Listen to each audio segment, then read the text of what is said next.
Good morning student. तो हम लोगों ने प्रीवियस क्लास में बायोमोलिक्यूल के मोनोसैकेराइड एंड डाइसैकेराइड तक के पोर्शन को कंप्लीट किया था। मोनोसैकेराइड डाइसैकेराइड के बाद में नेक्स्ट हमारा जो टॉपिक है वह है पॉलीसैकेराइड। तो आज हम लोग टॉपिक करने वाले हैं पॉलीसैकेराइड के बारे में। तो आइए हेडिंग देते हैं हम लोग पॉलीसैकेराइड। ओके, देखिए पॉलीसैकेराइड जो है वह मोस्ट एबंडेंट ऑर्गेनिक कंपाउंड में से एक है। अब ऑर्गेनिक कंपाउंड दैट मींस कि जो जितने भी प्रोटीन, लिपिड, कार्बोहाइड्रेट ये सारे हैं उसमें से सबसे मोस्ट एबंडेंट जो होता है वो पॉलीसैकेराइड, और पॉलीसैकेराइड में भी सेल्यूलोज होता है। अब ये सब अभी क्या बातें हैं पूरा डिटेल हम लोग चलते हैं। यहां पर जो टर्म है वह है पॉली।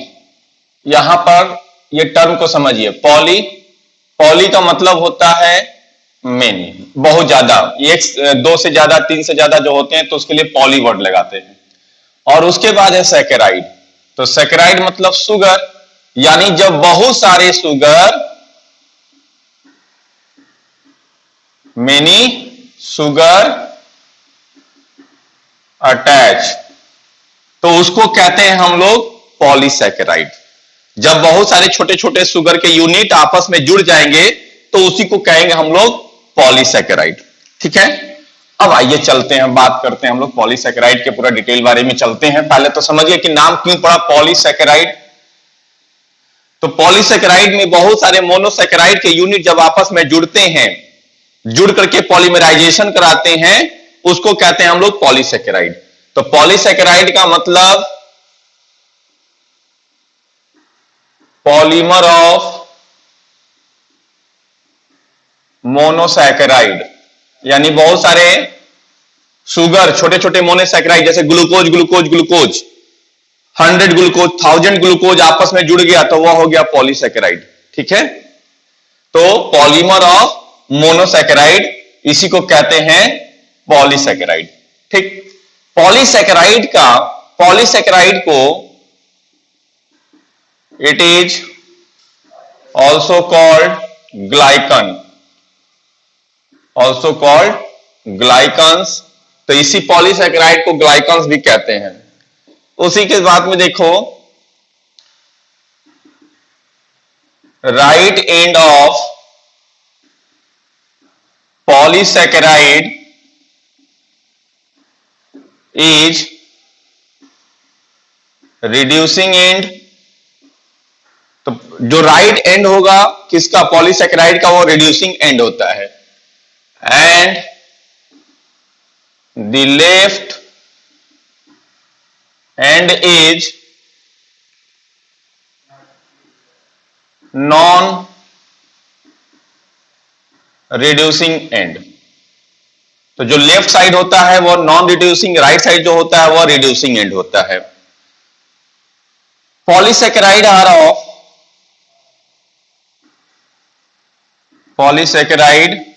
Are two types. ठीक है, अब पॉलीसैकेराइड जो होते हैं वह टू टाइप्स के होते हैं। एक टाइप जो होता है उसको कहते हैं हम लोग होमो पॉलीसैकेराइड, और दूसरा जो सेकेंड टाइप होता है उसको कहते हैं हम लोग हेटेरो पॉलीसैकेराइड।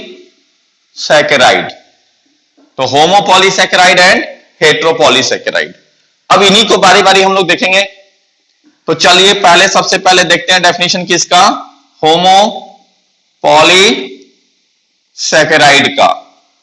होमो पॉलीसैकेराइड का मतलब कि जब एक ही तरह के, only one type of monosaccharide polymerization करेगा या कंडेंसेशन करेगा तो उससे बनने वाले जो शुगर होंगे उसको कहेंगे हम लोग homo polysaccharide. It is formed by condensation of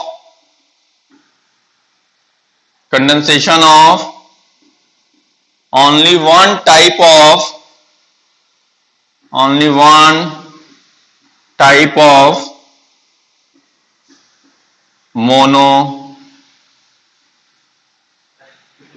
saccharide और मोनोमर्स। एग्जाम्पल में, तो जब एक ही तरह के मोनोसैकेराइड बहुत सारे आपस में कंडेंसेशन करेंगे या पॉलीमराइजेशन करेंगे तो उसी को कहते हैं होमोपॉलीसैकेराइड। अब इसके एग्जाम्पल में जैसे देखो, starch, glycogen, cellulose, starch, glycogen, cellulose, फिर उसके बाद ये सब जो हैं, और एक काइटिन। अभी इसमें स्टार मार्क लगा देते हैं हम, किस में? काइटिन के बारे में। काइटिन में स्टार मार्क लगाए हैं क्योंकि काइटिन को हम लोग, कुछ लोग होमोपॉलीसैकेराइड में कंसीडर करते हैं और कुछ लोग हेटेरोपॉलीसैकेराइड में कंसीडर करते हैं। तो ये दोनों में रखा जा सकता है। जो कहानी लिपिड में थी उसी तरह का कहानी काइटिन में भी है। ओके, अब चलो देखते हैं बात hetero polysaccharide.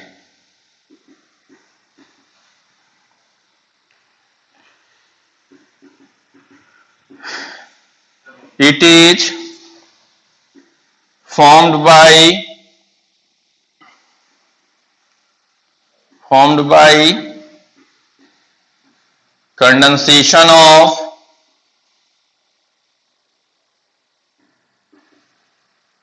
more than one type of monosaccharide. तो जब एक से ज्यादा तरह के मोनोसैकेराइड आपस में जुड़ेंगे तो उससे जो शुगर बनेगा उसी शुगर को हेटेरोपॉलीसैकेराइड कहते हैं।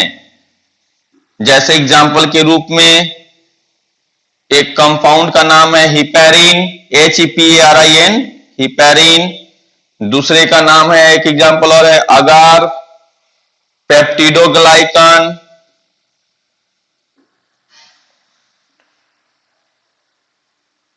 ETC। ठीक है, तो ये हो गया हेटेरोपॉलीसैकेराइड और एक हो गया होमोपॉलीसैकेराइड। अब पॉलीमराइजेशन होता कैसे है, ये इंपॉर्टेंट एक बात हम लोगों को इसमें समझना है कि आखिर पॉलीमराइजेशन चाहे होमोपॉलीसैकेराइड हो या हेटेरोपॉलीसैकेराइड में पॉलीमराइजेशन की जो बातें हैं वो कैसे होती हैं। तो देखिए,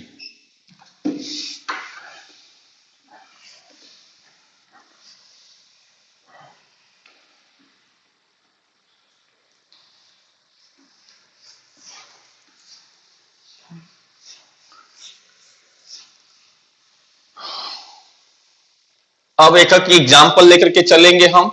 तो कुछ स्ट्रक्चर जो है होमोपॉलीसैकेराइड का हम लोग बनाएंगे और उससे समझने की कोशिश करेंगे कि पॉलीमराइजेशन कैसे होता है। हेटेरोपॉलीसैकेराइड का कोई स्ट्रक्चर हम लोगों को जरूरत नहीं है, मेन स्ट्रक्चर हम लोगों को फोकस करना है होमोपॉलीसैकेराइड पे। ओके, तो देखो यहां पर सबसे पहले क्या, तो देखिए आइए चलो हम लोग बनाते हैं स्टार्च का स्ट्रक्चर। स्टार्च अभी लिखे थे हम लोग, starch is the homopolysaccharide. Starch जो होता है वह एक रिजर्व फूड मटेरियल है मोस्ट प्लांट का, यानी प्लांट में रिजर्व फूड मटेरियल के रूप में होता है। It is reserve food of most plant, यानी स्टार्च जो है वह रिजर्व फूड मटेरियल है किसका? तो मोस्ट प्लांट का। ठीक, मेनली रिजर्व फूड मटेरियल जो है वह कहां स्टोर होता है? It is mainly store in chloroplast.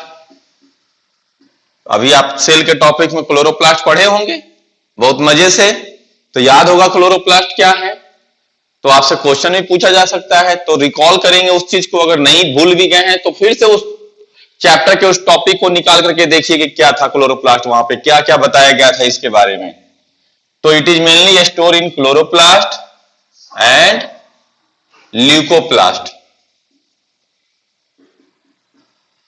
Leucoplast के उस स्पेशल टाइप को जिसमें स्टार्च स्टोर होता है उसी को कहते हैं अमाइलोप्लास्ट। उसी को क्या कहेंगे? तो उसको कहेंगे हम लोग अमाइलोप्लास्ट। ठीक है। अब स्टार्च के जो कंपोनेंट है वो स्टार्च दो कंपोनेंट से बना होता है। ठीक है। तो स्टार्च के दो कंपोनेंट जो होते हैं, एक होता है अमाइलोज और दूसरा होता है amylopectin. Starch has two component, एक होता है अमाइलोज और दूसरा होता है अमाइलोपेक्टिन।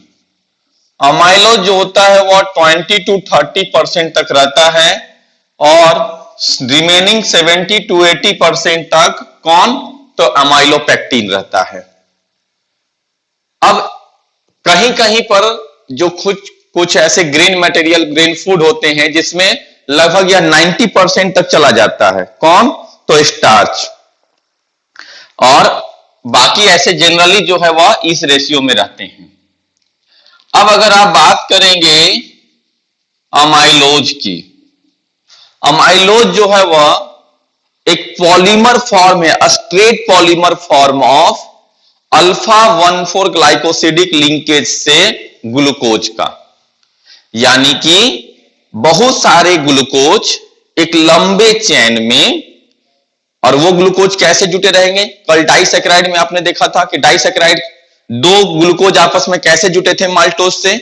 तो वहां पर अल्फा 1,4 ग्लाइकोसिडिक लिंकेज या अल्फा 1,4 ग्लाइकोसिडिक बॉन्ड जो दो ग्लूकोज को जोड़ता है। तो ऐसे बहुत सारे जब ग्लूकोज आपस में जुटेंगे तो हर जगह ग्लाइकोसिडिक लिंकेज, और कौन सा लिंकेज? तो अल्फा 1,4, क्योंकि अल्फा 1,4 ग्लूकोज का पॉलीमराइजेशन होगा। तो यह एक स्ट्रेट चेन बनाने का काम करता है। कौन? तो अमाइलोपेक्टिन, ये सॉरी अमाइलोज। आप ये देखना, अमाइलोज जो होता है वह अमाइलोज या अमाइलोपेक्टिन ऐसे दोनों जो है वह अल्फा डी ग्लूकोज के पॉलीमर हैं। पहले तो चलो ये पॉइंट वाइज ही कर लें हम लोग।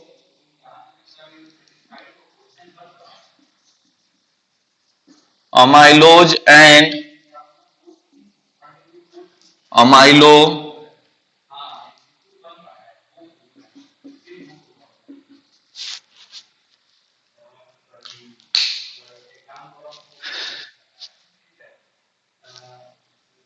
Sorry amylose and amylopectin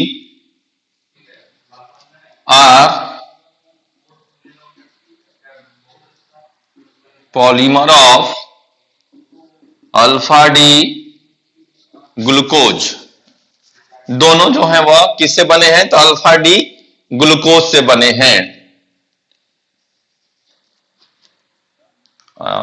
polymer of alpha D glucose by alpha 1,4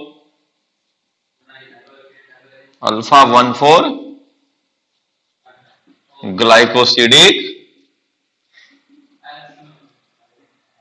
linkage.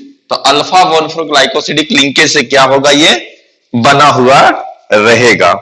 अब एक चीज और देखो कि जनरली जो एक स्ट्रेट चैन होता है अमाइलोज का, उसमें लगभग 200 से 1,000 तक ग्लूकोज के यूनिट होते हैं।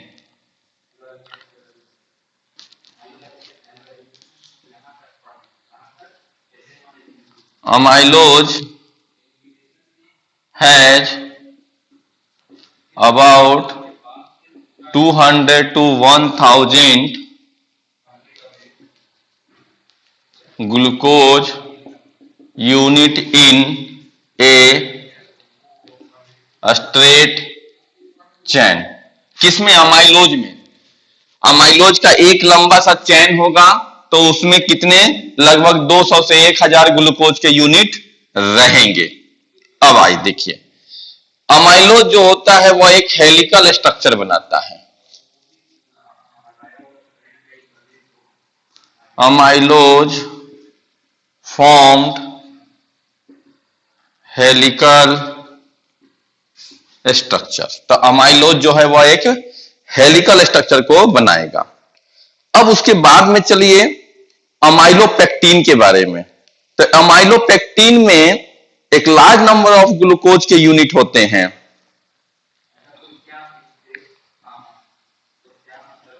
Amylopectin contain a large number of glucose unit। A large number of glucose unit कहने का मतलब कितना? तो लगभग 2000 से 2 लाख तक ग्लूकोज के यूनिट होते हैं। तो ब्रैकेट में 2000 से 2 लाख ग्लूकोज का यूनिट होगा। और अमाइलोपेक्टिन में साइड चेन होता है। अभी मान लिया कुछ समझ में नहीं आ रहा है, बस पहले नोट डाउन करके या बोर्ड पे देखो एक बार अच्छे से कि क्या क्या पॉइंट लिखे हैं। जब स्ट्रक्चर बनाएंगे आपको तब आपको सारी बातें समझ में आएगी। अब क्या कह रहे हैं? Amylopectin bears side chain that is branching by alpha 1,6 linkage।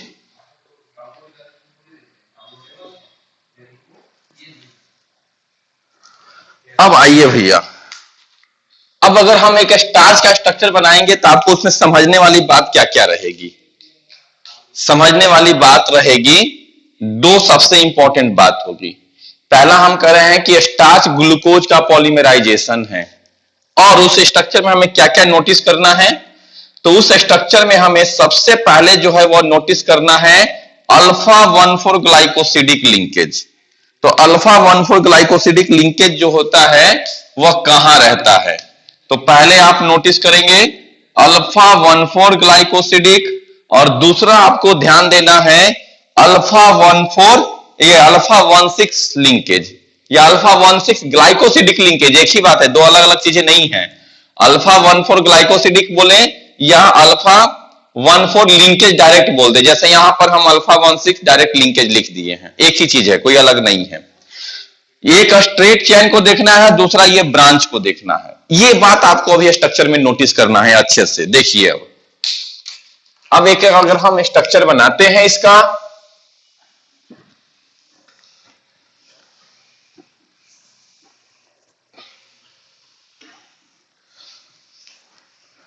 और दूसरी बात हम क्या बोले थे कि होमोपॉलीसेकेराइड का राइट साइड जो होता है वो रिड्यूसिंग और left side non reducing.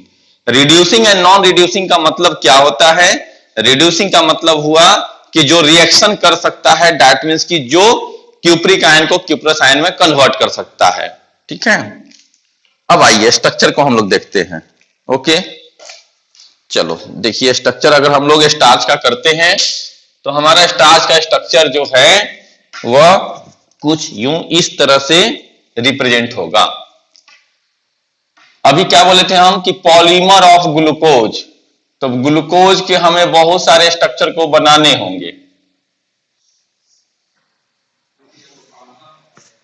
Okay, अब ग्लूकोज में भी कौन सा? अल्फा। तो अल्फा में क्या होता है? OH नीचे होता है, H ऊपर होता है। ठीक, बाकी स्ट्रक्चर तो आपको पता है।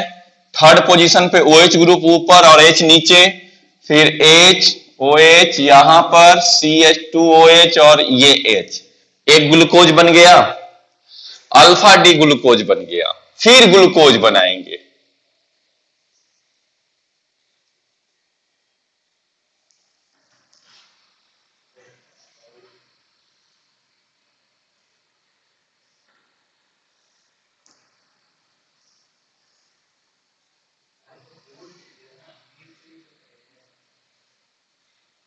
ये हो गया।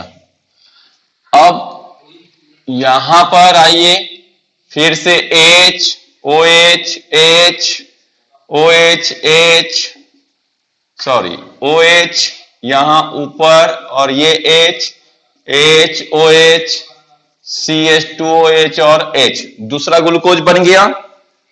फिर तीसरा ग्लूकोज बनाएंगे। ऐसे तो बहुत सारे ग्लूकोज बनाना पड़ेगा। क्या लिखे थे? ऐसे देखेंगे तो ग्लूकोज के कितने 200 टू 1000 सिर्फ अमाइलोज में है और 2000 से लेके 2 लाख तक किसमें? तो अमाइलोपेक्टिन में है। और उतने सारे जुटेंगे तो उतना पॉसिबल नहीं है। बस समझिए पॉलीमराइजेशन यानी ये जुटते कैसे हैं। फिर H OH H OH OH H H OH CH2OH और H, ये हो गया। चलो अब कुछ और स्ट्रक्चर भी इधर देखते हैं। ब्रांच चेन भी दिखाना है हमें।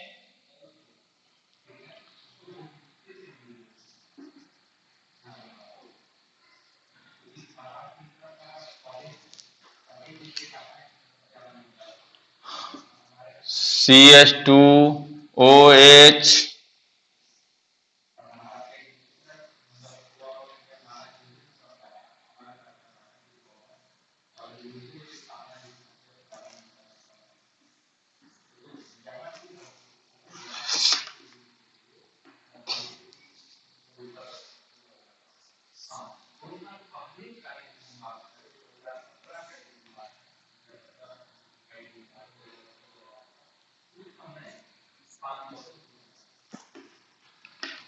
यहां पर H OH H OH OH H, मतलब ग्लूकोज का भी बहुत सारे स्ट्रक्चर बनाते चलना है। अब सब समझा रहे हैं आपको कि कैसे क्या होना है। ठीक,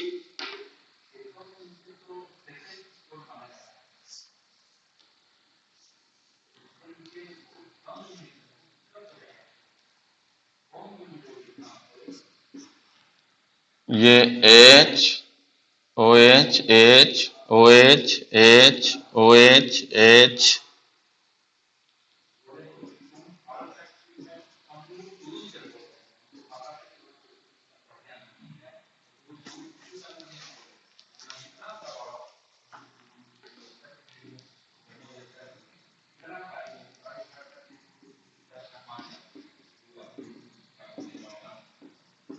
चलो भैया इतने सारे ग्लूकोज हम लोगों ने बना लिए, और भी बना सकते हैं, कोई बात नहीं है।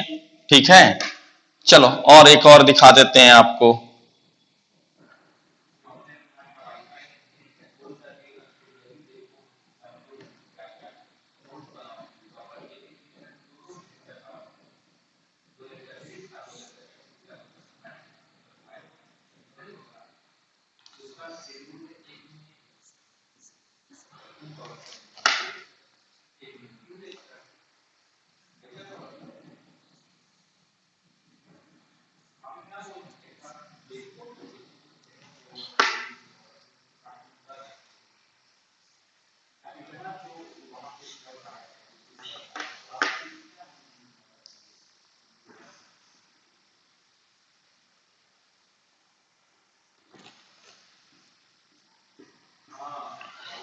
अब हो गया कंप्लीट। अब इतने में हम लोग बना लेंगे स्टार्च का स्ट्रक्चर। ठीक है, आपको उतना नोटबुक में नहीं बनाना है, हम आपको बता देंगे आपको नोटबुक में कहां तक का स्ट्रक्चर ड्रॉ करना है, बस आप उतना तक में काम चला लेंगे। चलिए आइए देखिए, यहां पर OH है, यहां पर OH है, यह भी अल्फा डी ग्लूकोज है, यह अल्फा डी ग्लूकोज। यहां पर जो सभी जितने वो सभी अल्फा डी ग्लूकोज है। ऐसा कोई नहीं है कि जो अल्फा डी ग्लूकोज नहीं हो। जितना भी स्ट्रक्चर बनाए हैं हम लोग वो सभी के सभी अल्फा डी ग्लूकोज का ही स्ट्रक्चर है। अब ये सारे स्ट्रक्चर में हम लोग क्या करेंगे कि पहले बॉन्डिंग दिखाएंगे कि कैसे ये ग्लूकोज आपस में पहले जुटता है। तो यहां पर यह एक चैन हो गया, ऐसे और भी आगे डॉट डॉट डॉट कर दिए, मतलब और भी लंबे बहुत सारा ग्लूकोज है। ये दूसरा ब्रांच है, ये दूसरा चैन है, ये तीसरा चैन है, 3 चैन है। आप चाहें तो 2 चैन में स्ट्रक्चर नोटबुक में खत्म कर सकते हैं, बहुत ज्यादा परेशान नहीं होना है। ठीक, अब इतने सारे स्ट्रक्चर को एक साथ समझने के लिए हम कल भी इसीलिए आपको बोले थे कि ग्लूकोज का स्ट्रक्चर आपको याद रहना चाहिए, क्योंकि ग्लूकोज का अगर स्ट्रक्चर आपको याद है तो आपको मैनोज याद हो जाएगा, आपको गैलेक्टोज याद हो जाएगा, ठीक। और मैनोज, गैलेक्टोज, ग्लूकोज याद हो गया तो आपको माल्टोज, सुक्रोज और लैक्टोज आसानी से याद हो जाएगा। बस ग्लूकोज याद है तो मैनोज याद हो जाएगा, या ग्लूकोज याद है तो गैलेक्टोज। ग्लूकोज और गैलेक्टोज कैसे जुड़ते हैं, बॉन्डिंग याद रखो, अल्फा 1,4 अल्फा 1,2, ठीक है। तो ये सारे स्ट्रक्चर जो है वो आपको मदद करते हैं। तो इसलिए कह रहे हैं बार बार कि ग्लूकोज का स्ट्रक्चर आपको बाय हार्ट याद रहना चाहिए, कि आप नींद में भी अगर कोई आपसे पूछे तो आप ग्लूकोज का स्ट्रक्चर के बारे में बता सको। बस इतना बात आप ध्यान में रखो। तो अब यही चीज है कि ग्लूकोज सबसे इंपॉर्टेंट है। चलिए वो तो बात समझ गए। अब चलो बॉन्डिंग दिखाते हैं फटाफट।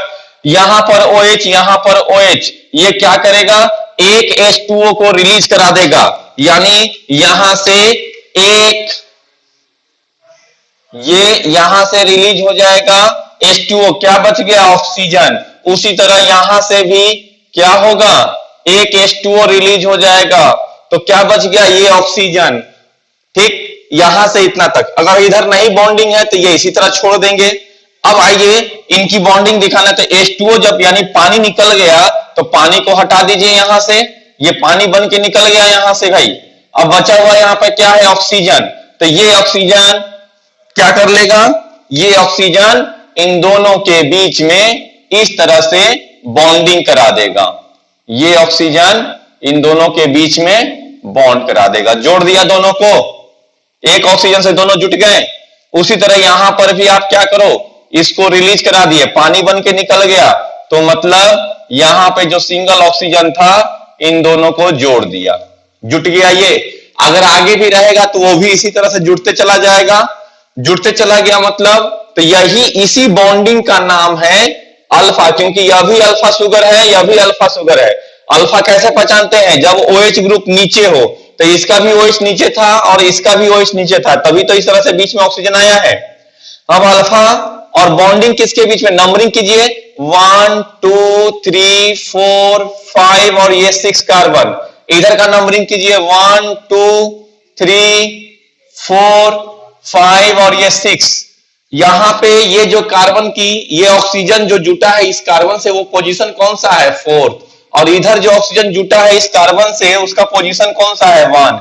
इसीलिए इसका नाम पड़ गया अल्फा 1, अल्फा 1 4 ग्लाइकोसिडिक लिंकेज। तो ये अल्फा 1,4 लिंकेज हुआ, यहां पर भी अल्फा 1,4 लिंकेज हो गया। तो अल्फा 1,4 आया था हमारा भी स्टार्च के स्ट्रक्चर में। अब दूसरी बात देखिए, दूसरा स्ट्रक्चर क्या कह रहा था, ब्रांचिंग चेन के बारे में, यानी अल्फा 1,6 ब्रांच चेन। तो वो कैसे बनेगा, नंबरिंग कीजिए, 1 2 3 4 5 एंड ये 6 कार्बन, इसका नंबरिंग कीजिए, 1 2 3 4 5 एंड 6, ठीक। तो नंबरिंग यहां पे ये कौन सा कार्बन है, 6 नंबर का कार्बन है। 6 नंबर के कार्बन पे हर जगह देखिए क्या लिखे है, CH2OH। इस CH2OH ऐसे भी लिख सकते हैं, इसको ऐसे लिख दिया CH2OH। अब इसका OH ग्रुप और इसका OH ग्रुप, यहां से क्या होगा, यहां से एक पानी बन के निकल गया, H2O निकल गया, तो क्या बच गया, यहां पर एक सिंगल ऑक्सीजन बच गया। अरे भाई, तो सिंगल ऑक्सीजन यानी पहले पानी को निकाल दो यहां से, ये पानी निकल गया। अब यहां से क्या होगा, तो ये यहां पर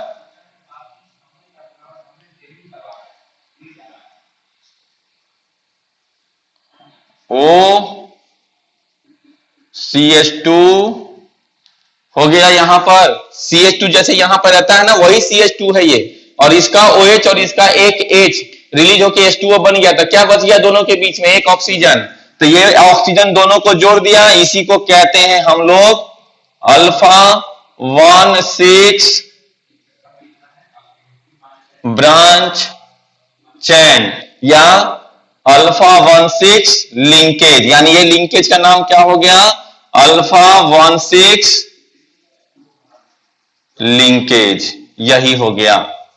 तो देखो ये ब्रांच चैन हुआ, यानी यह एक चैन, ये दूसरा चैन, दोनों चैन आपस में जुड़े हैं तो ये ब्रांच चैन हो गया। और ये जो है वह स्ट्रेट चैन है, तो ये जो हो गया इधर वाला, this is straight chain and this is branch चैन। और ऐसा नहीं है कि इसके इधर नहीं हो सकता है, आप इधर भी दिखा सकते हो, कोई बात नहीं है। एक बना दिया हम आपको ताकि आप ये ना सोचो कि इधर नहीं होगा। CH2OH, H, OH, H, H, OH और H और OH। तो ये दूसरा ग्लूकोज इधर भी ज्यादा हो सकता है और इधर भी ज्यादा हो सकता है। तो ऊपर वाले का एक अलग चैन, ये दूसरा चैन, और दोनों चैन आपस में जुड़े हैं यहां पर किससे, तो ये अल्फा 16 ब्रांच चैन से। आप इस चीज को बार बार समझ सकते हो। मान लो ये तीसरा चैन है, तो ये कैसे जुटेगा, फिर से यहां से क्या हो जाएगा, यहां से एक वाटर को रिलीज कर दिया तो क्या बच गया, ये वाला ऑक्सीजन बच गया ना भाई। अब सोचोगे ऑक्सीजन कैसे, तो क्या लिखते थे हम लोग, CH2OH लिखते थे, तो हम CH2 लिख करके और OH ऐसे लिख दिए हैं, ठीक। तो H2O निकल गया तो क्या बचा, ये ऑक्सीजन। अब ये ऑक्सीजन क्या करेगा, यही ऑक्सीजन इस तरह से दोनों के बीच में बॉन्ड करा दिया, जुट गया, तो ये तीसरा चैन है ऐसे। तो इस तरह से ये ब्रांचिंग चैन होती है and this is the structure of starch, structure of starch. अब बात समझ में आ गई होगी आई होप, ठीक है। तो ये एक स्टार्च का स्ट्रक्चर हमारा कंप्लीट हुआ। जैसे स्टार्च का स्ट्रक्चर है अल्फा 16 और अल्फा 14, उसी तरह ग्लाइकोजेन का भी स्ट्रक्चर सेम होता है। Chemically starch and glycogen both are similar. Chemically starch और ग्लाइकोजेन दोनों जो होते हैं वह एकदम सिमिलर होते हैं, उनके बीच में कोई डिफरेंसेस नहीं होता है। तो चलिए देखिए यहां पर, अब ये इस तरह से हो गया, तो ये स्ट्रक्चर और ग्लाइकोजेन के स्ट्रक्चर में कोई दिक्कत अंतर नहीं है। बस ग्लाइकोजेन में क्या है कि स्ट्रेट चेन ज्यादा होगा। दूसरी चीज क्या है उसमें कि उसमें अमाइलोज और अमाइलोपेक्टिन अलग अलग नहीं होंगे, वहां पर सिर्फ ग्लूकोज ग्लूकोज ग्लूकोज आपस में इस तरह से जुटेगा।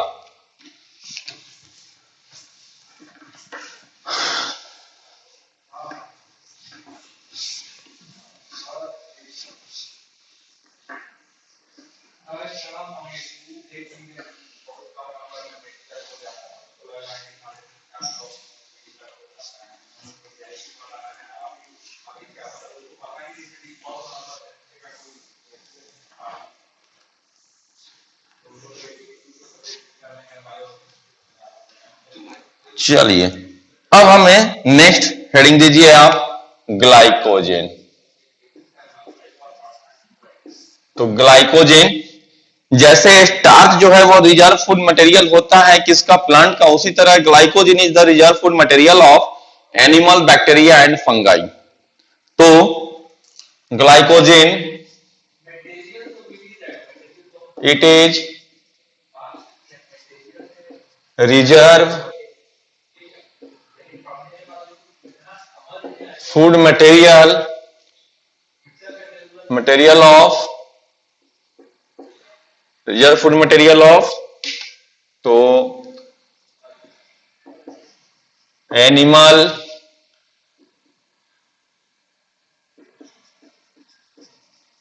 Bacteria and fungi. Glycogen is store in, glycogen is store in liver.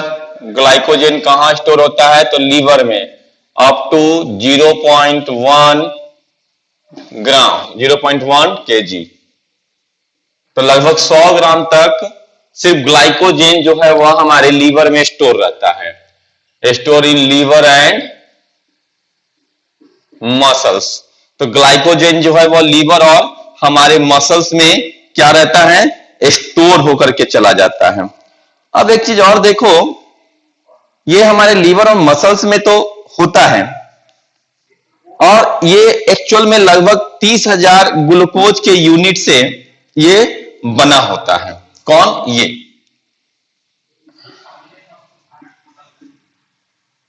It is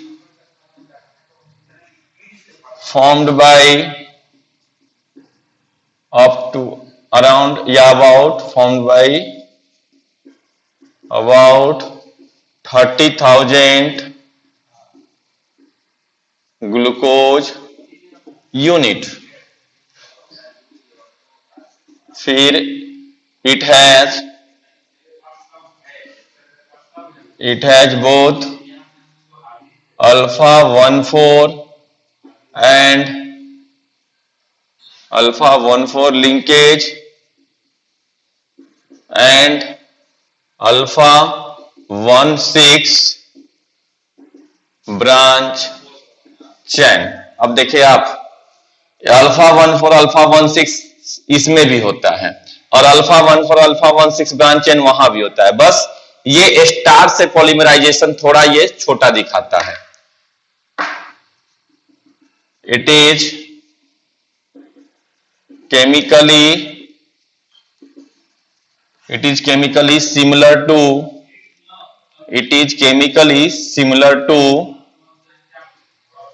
starch. तो वैसे आपको इसका स्ट्रक्चर जैसा स्टार्च का बनाया है वैसे ही ग्लाइकोजन का भी बनता है। आप इसी को बार बार इस तरह से दिखा सकते हैं, ठीक है।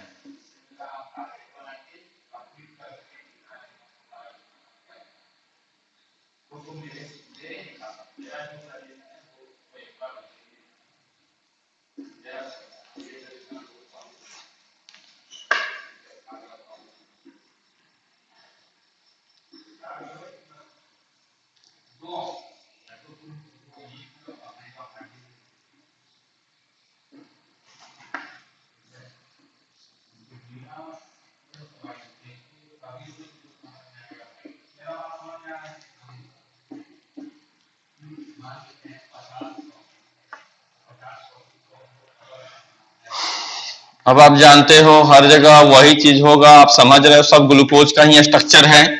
बस समझाने के लिए आपको हम यहां पर ये कर रहे हैं, ठीक। तो यहां पर यह एक, अब ये मान लो ये बना दिया ब्रांच चेन और यहां पर आ गया फिर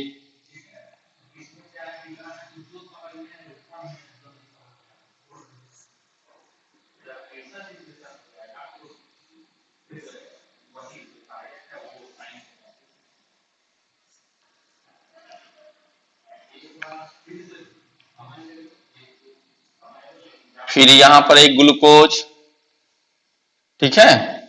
तो H और OH या इस तरह से फिर बढ़ते चला जाएगा। क्या करना है, आप जितना बढ़ा दीजिए।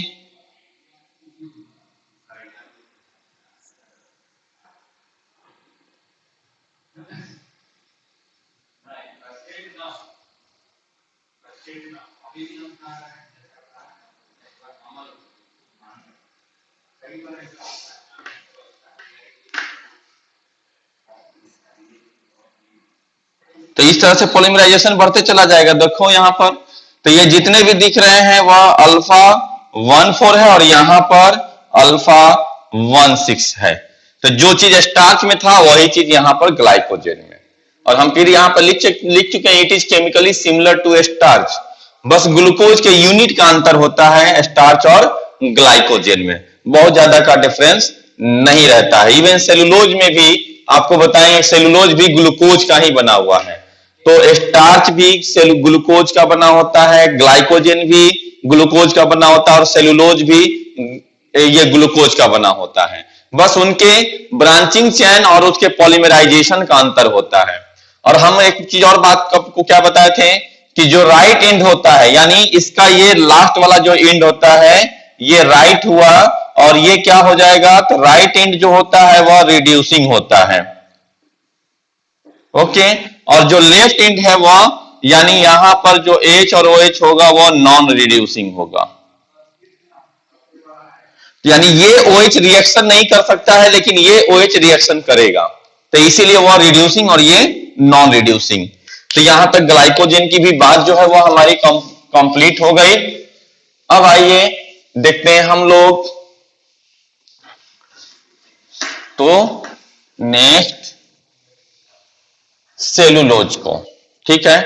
तो सेलुलोज हमारा, या फिर एक इस तरह से स्ट्रक्चर आपको हम समझा देते हैं कि कैसे यह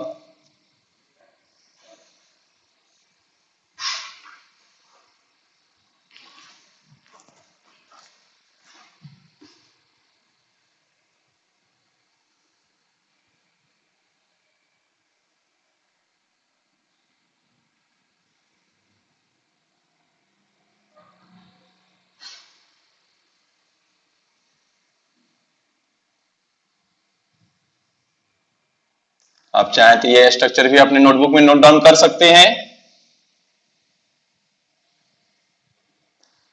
एकदम chemical nature wise, structure wise हमने बना दिया। अब इसको एक डायग्राम से इस तरह समझने के लिए भी आपको एक स्ट्रक्चर हम दे रहे हैं।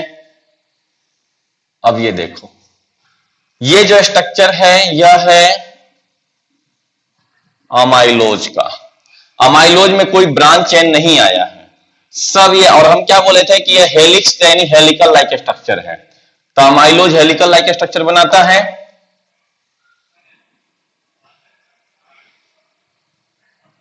ये समझो कि यह एकक ग्लूकोज का यूनिट है। तो ऐसे बहुत सारे यूनिट जो है आपस में जुड़ करके और क्या दिए हैं, यह अमाइलोज बना दिया है जिसमें कोई ब्रांच चेन नहीं है।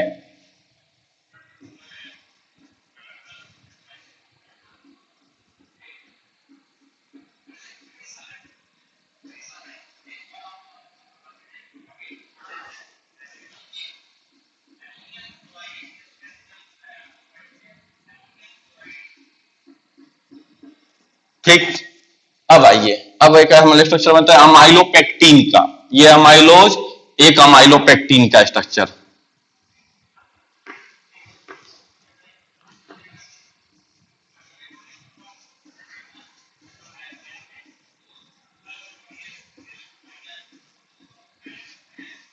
ये इस तरह से जो बना रहे हैं ये सभी समझो कि एकक ग्लूकोज है। तो ऐसे बहुत सारे ग्लूकोज इस तरह से चैन में जुड़ गए हैं, और इसके साथ साथ ब्रांचिंग चैन भी इनके ऊपर इस तरह से आकर के ये ब्रांच अटैच हो गया है।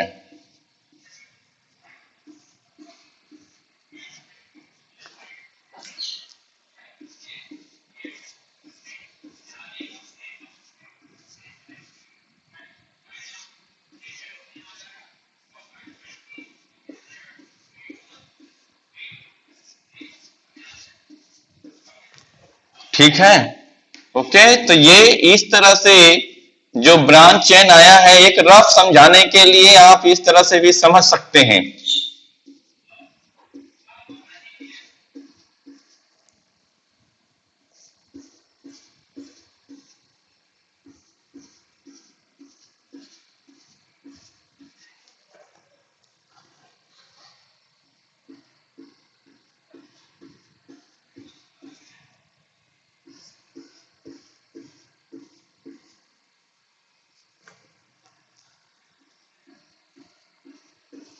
हो गया।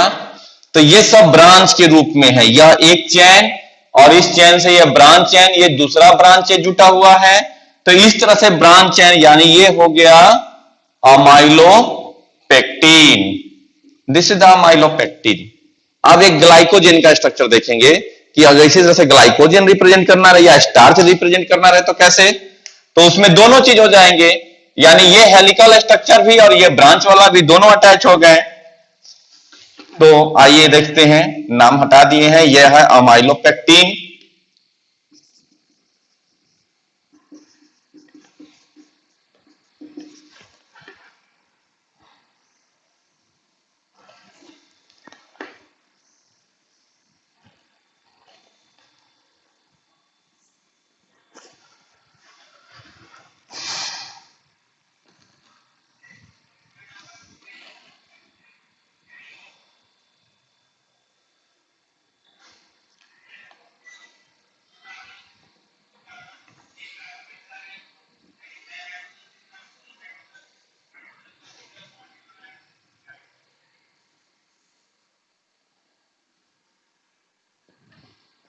जी आ गया। इस तरह से, ठीक।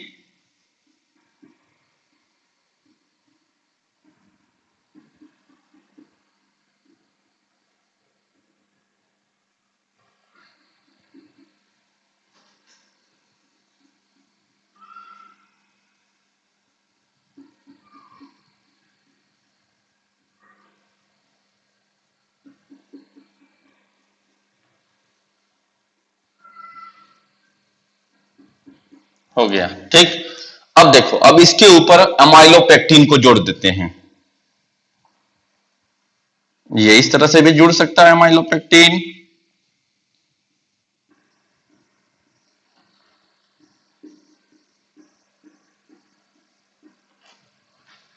जुड़ गया।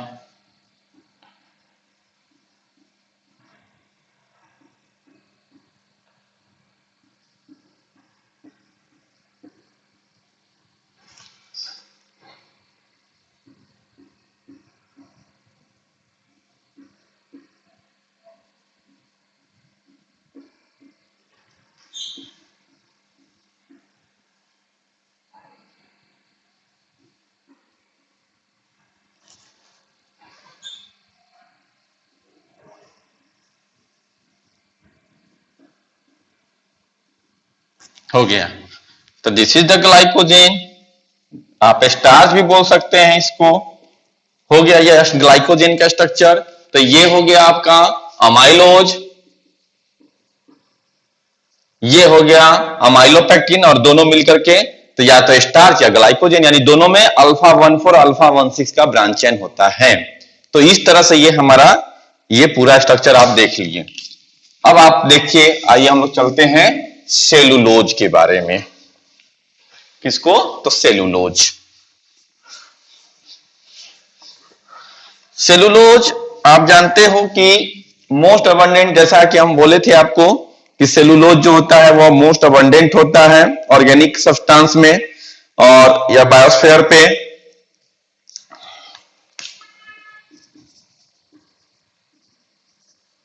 Cellulose most abundant organic compound on biosphere.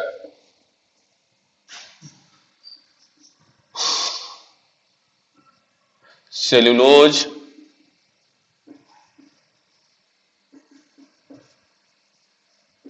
present in cell wall of plant, और ये प्लांट का सबसे मेजर पार्ट जो होता है वो सेलुलोज ही होता है। प्लांट में सबसे ज्यादा हिस्सा अगर ऑर्गेनिक कंपाउंड में देखेंगे तो वह सेलुलोज होता है।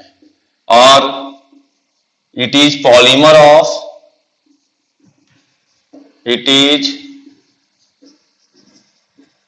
Polymer of. अब इसमें एक चीज याद रखना होगा, जैसे अभी तक हम लोग क्या देख रहे थे कि पॉलीमर ऑफ आपको अल्फा 1,4, लेकिन it is polymer of beta D glucose and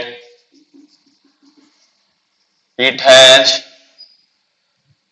beta 1,4 linkage. अब इसमें बीटा 1,4 का लिंकेज होगा। तो कुछ नहीं, बीटा वाले में क्या होता है, जो ग्लूकोज है, पहले ग्लूकोज का स्ट्रक्चर याद कर लो। ग्लूकोज में बीटा का मतलब क्या बताए थे, बीटा में इस तरह से H और H ऊपर नीचे दोनों होगा, यानी H और H। बीटा में O का स्ट्रक्चर कहां बनता है, ऊपर की ओर, तो OH ऊपर आ गया, हो गया बीटा। तो बस इतना ही का डिफरेंस है, बाकी H OH OH H H OH और CH2OH, और यहां पर ये हो गया H। ठीक है, फिर दूसरा ग्लूकोज बनाइए, तो इसमें बहुत सब जो होंगे वो बीटा वाले ग्लूकोज बनेंगे। तो सारा बीटा वाला ग्लूकोज आप बनाते चलिए। तो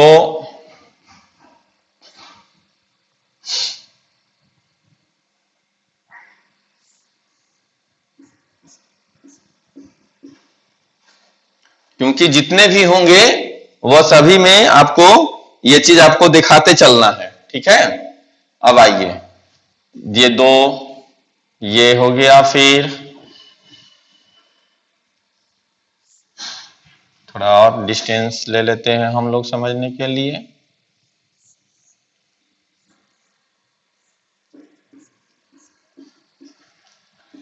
H OH और H H OH H OH CH2OH और H H और OH H OH और H, यहां पर H और OH, बाकी CH2OH H OH और H H और OH। तो ऐसे बहुत सारे ग्लूकोज भी बना सकते हैं हम लोग, पॉलीमराइजेशन ही कर रहे हैं। तो अब इसमें बॉन्ड देखिए, इसमें क्या होगा कि इसका OH और इसका OH H2O रिलीज। अब आप सोचेंगे सर ये क्यों नहीं कर सकता है, तो H2O रिलीज कर जाएगा तो यहां पर ऑक्सीजन बचेगा क्या, नहीं बचेगा। तो एक ऑक्सीजन बचेगा तभी तो बॉन्ड बन सकता है। तो एक ऑक्सीजन बचाने के लिए यानी इसका एक इस तरह से आप कर सकते हैं,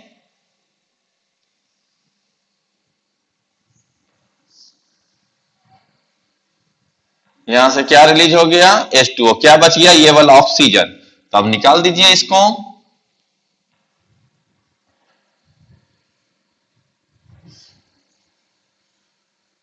हो गया बॉन्ड। तो ये जो लिंकेज आया β1,4 लिंकेज, उसी तरह यहां पर भी ये ऑक्सीजन इन दोनों को जोड़ देगा। अब इसी तरह से पॉलीमराइजेशन होते चला जाएगा। तो ये हो गया सेलुलोज का structure, this is the cellulose का स्ट्रक्चर। तो ये सब अभी तक हम लोग जो देख रहे थे, ये सब मेन रूप से हम लोग किसका देख रहे हैं, तो हम लोग होमोपॉलीसैकेराइड की बात कर रहे हैं। अब एक दो एग्जांपल हम लोग थोड़ा सा देखेंगे हेट्रोपॉलीसैकेराइड की, कि क्या होता है हेट्रोपॉलीसैकेराइड।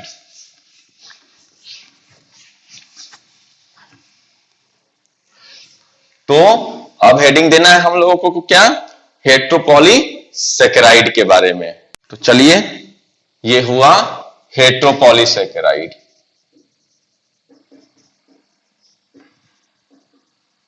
इसमें हम लोग स्ट्रक्चर नहीं देखेंगे हेट्रोपॉलीसैकेराइड, ओके। तो हेट्रोपॉलीसैकेराइड यहां पर मतलब जैसे एक हम क्या बोले थे, हिपैरिन। हिपैरिन हिपैरिन जो है वह एंटी ब्लड कोएगुलेंट एजेंट है, केमिकल है, हमारे ब्लड में होता है। आखिर क्या वजह है कि ब्लड हमारे बॉडी के अंदर कोएगुलेंट नहीं करता है, यानी थक्का नहीं जमता है हमारे ब्लड का, लेकिन जब हाथ वगैरह करता है तो यही ब्लड हमारे हाथ से बाहर आता है तो वो थक्का जम जाता है, कोएगुलेंट कहते हैं उसको, ब्लड क्लॉटिंग यानी कोएगुलेंट, ठीक है। तो it is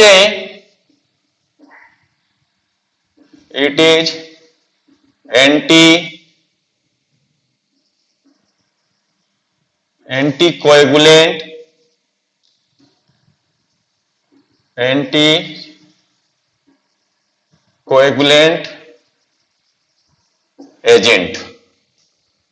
agent in our blood. It is हेट्रोपॉलीसैकेराइड।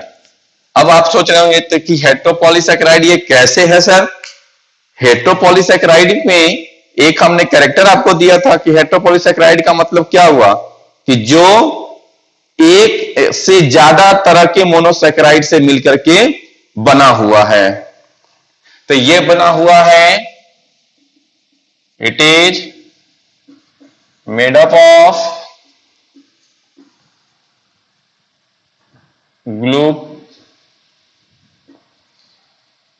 ग्लूकुरोनिक acid,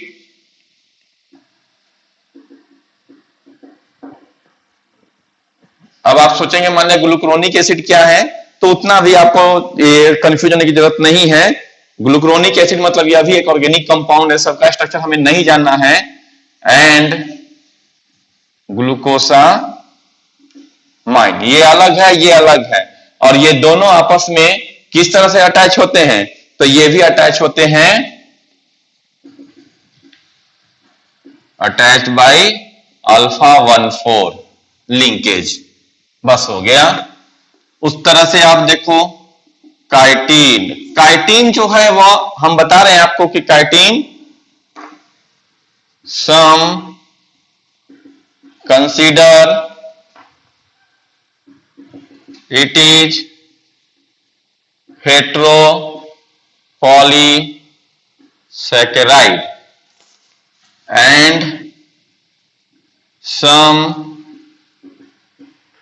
consider homo polysaccharide. ठीक है।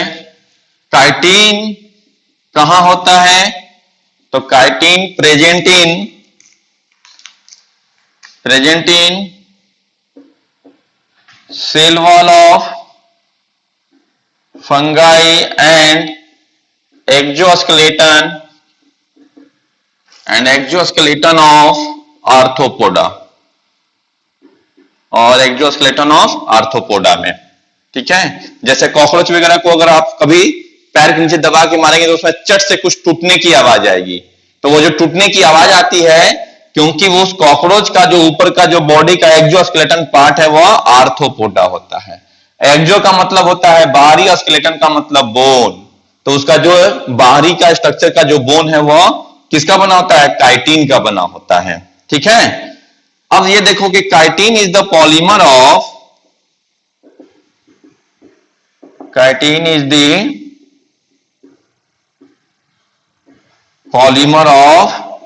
N acetyl glucosamine. अब एन एसिटाइल ग्लूकोसामाइन का पॉलीमर रहता है कौन? Chitin. And the unit of N acetyl glucosamine is, तो एन एसिटाइल ग्लूकोसामाइन क्या है?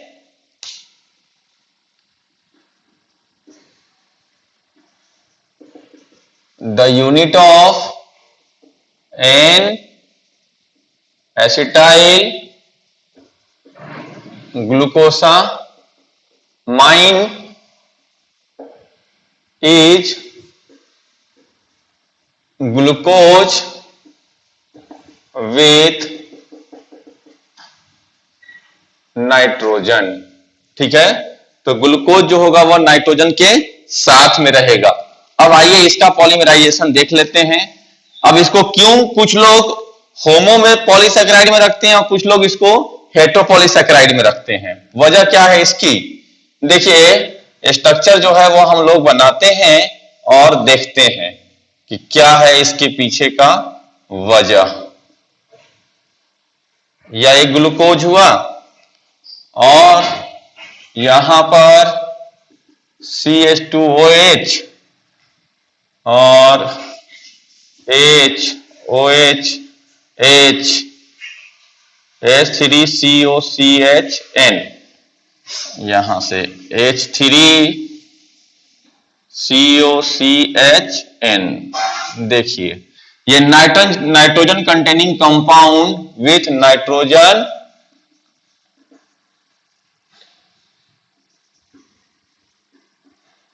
कंपाउंड हो गया। तो H3COCHN जो है वो अटैच हुआ है। तो 1 2 3 4 यहां पे 5 और ये 6। बाकी आप HOH समझ रहे हैं, आप समझ गए होंगे। एक ही चीज को बार बार क्यों लिखना? तो यहां पर ये देखो कि ये एक ग्लूकोज और ग्लूकोज के जो सेकंड नंबर का जो स्ट्रक्चर है वहां पे क्या है? तो यहां पर H3COCHN लगा हुआ है। ठीक है। क्या है? तो H3COCHN लगा हुआ, ये याद रखना है। अब दूसरा स्ट्रक्चर बनाते हैं हम लोग 2 3 एंड 4।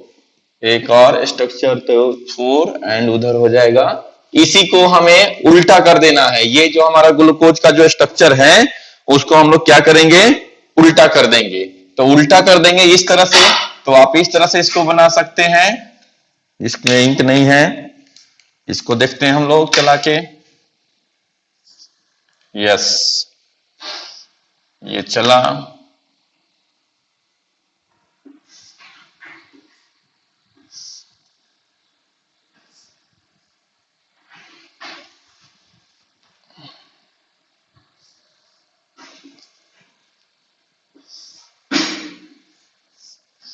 या अब हो गया।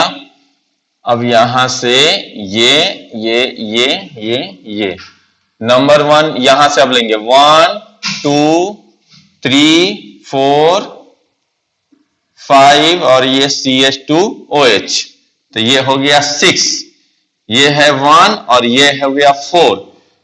यहां पर 4 है तो 4 को उल्टा किए हैं, तो यहां 4th नंबर पे क्या था, H और OH, ठीक है। तो अब यहां पर हमें ये बॉन्ड के लिए उल्टा किए हैं। अब देखो यहां पर जो सेकंड नंबर है वहां पे क्या होना चाहिए, तो H3COCHN, H3COCHN ये अटैच है यहां पर सेकंड नंबर पे। दोनों के बीच का जो H होता है वो हट जाता है और H2O रिलीज होगा और दोनों के बीच में बॉन्ड बना देगा, तो ये हो गया अल्फा 1,4। और इसी तरह से पॉलीमराइजेशन बढ़ते चला जाएगा। फिर जो दूसरा बनेगा यहां पर ग्लूकोज, अब ये नॉर्मल इस तरह से बना दिए, तो यहां पर H3COCHN आ गया, H और OH और इन दोनों के बीच में फिर OH, ये बॉन्ड हो गया, बाकी सब नॉर्मल रहेगा, यानी CH2OH 6 नंबर पे आ गया। अब इसी तरह से पॉलीमराइजेशन बढ़ते चला जाएगा, बढ़ते चला जाएगा, dot dot dot, that means कि ये हो गया आपका काइटिन। तो इतने सारे स्ट्रक्चर जो है वो हम लोगों ने, तो एक आपको हेट्रोपॉलीसेकेराइड का भी यानी काइटिन। अब क्यों इसको हेट्रो और होमो कहते हैं, नॉर्मली सिर्फ ग्लूकोज का यूनिट होना चाहिए था, लेकिन यहां पर नाइट्रोजन कंटेनिंग कंपाउंड है, तो glucose plus nitrogen containing compound, ये दो अलग अलग कंपाउंड जुट गए हैं, इसीलिए इसको कहते हैं हेट्रोपॉलीसेकेराइड।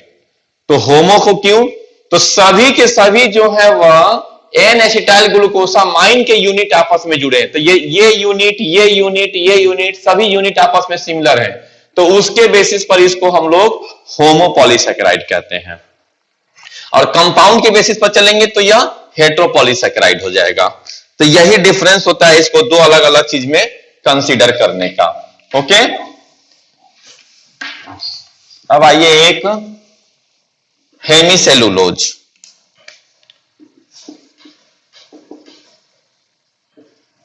Hemicellulose occurs in cell wall, और यह भी क्या है, हेट्रोपॉलीसेकेराइड है। उसी तरह है दूसरा पेप्टिडोग्लाइकन, पेप्टिडोग्लाइकन। तो पेप्टिडोग्लाइकन की अगर हम लोग बात करेंगे तो पेप्टिडोग्लाइकन में दो होते हैं, N acetyl glucosamine.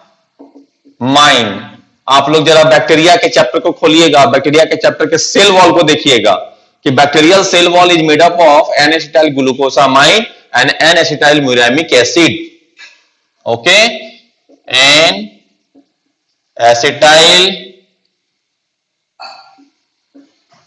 Muramic acid, इसको बोलते हैं हम लोग NAG नैग, और इसको बोलते हैं NAM नैम और नैग।